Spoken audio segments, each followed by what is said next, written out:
Hello, brothers and sisters. I'm coming at you once again, and I ran across this article, and it's entitled "McDonald's French fries found to contain silly putty and toxic petroleum chemicals."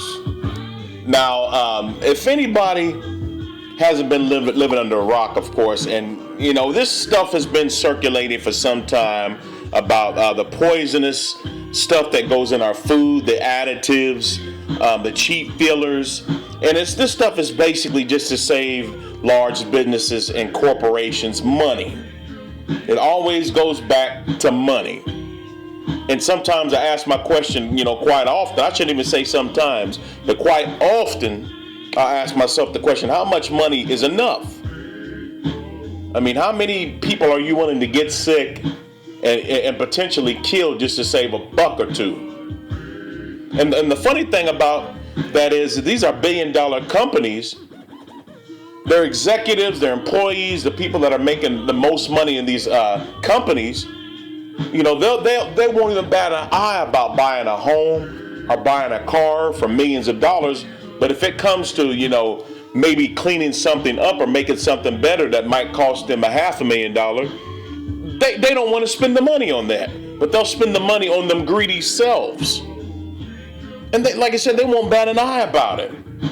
But, to get into this article, it says Grant Imahara, host of the eye-opening show MythBusters, if anybody's ever heard of that show, which I have, I've watched it a few times, was at it again. This time, he didn't set out to get involved with crash test dummies or explosives. Instead, he recently focused on a specific food which can hardly be called at McDonald's French fries. And it only gets better. Imhara, which directly to the fast food chain's processing plant in potato-loving state, where he thankfully learned that the French fries' first ingredients are indeed spuds.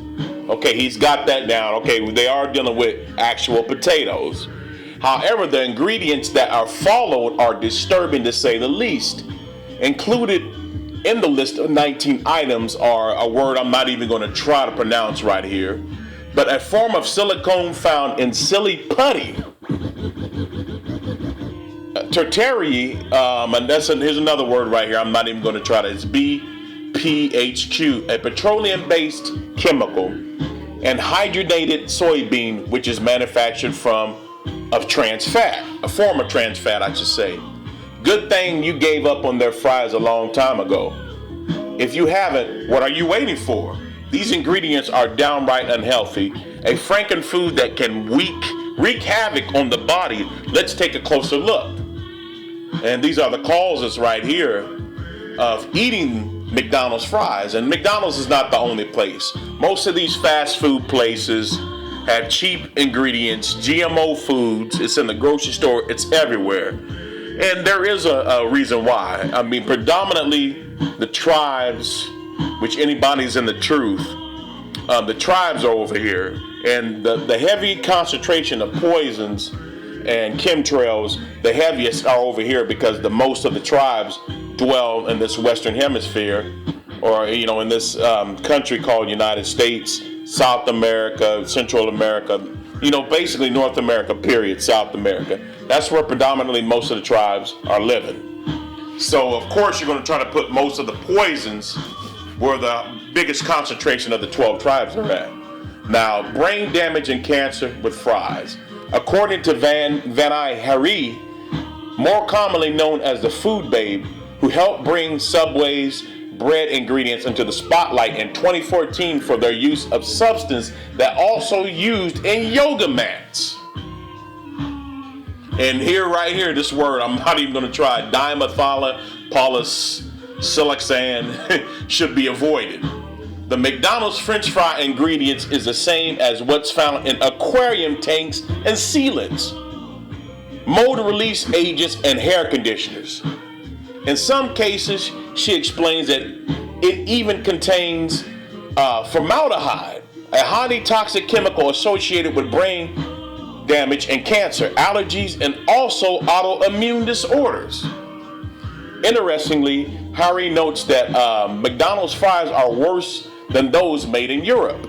She writes that compared to the US, French fries in the UK are primarily made of few basic ingredients such as potatoes, vegetable oil, and some sugar and some salt, which at least you can say those are darn near, those are natural ingredients. So I would rather take that any day than this, whatever this formaldehyde and this long word right here, whatever that is, the stuff they use in yoga mats. Give me the sugar and salt any day. It says, why do McDonald's French fries in the U.S. have to have an anti-foaming agent? Do the Brits like extra foam? No, they don't. Europe actually regulates this ingredients because they know this man-made chemical was never intended by consumed by humans. This whole McDonald's has known about this and chooses to continue to serve it. And U.S. citizens, silly putty, once again, because a higher concentration of the 12 tribes are here in the United States, you Negroes, Latinos, and Native Americans. The target's really on your back. Now, overall, do they care about anybody? No.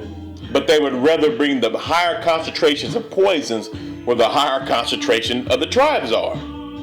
Now, there are tribes in Europe, Negroes, Latinos, Native Americans. There's some people that have moved over there and been over there for years. So, safe to eat, even though it's the same ingredients found in lacquers.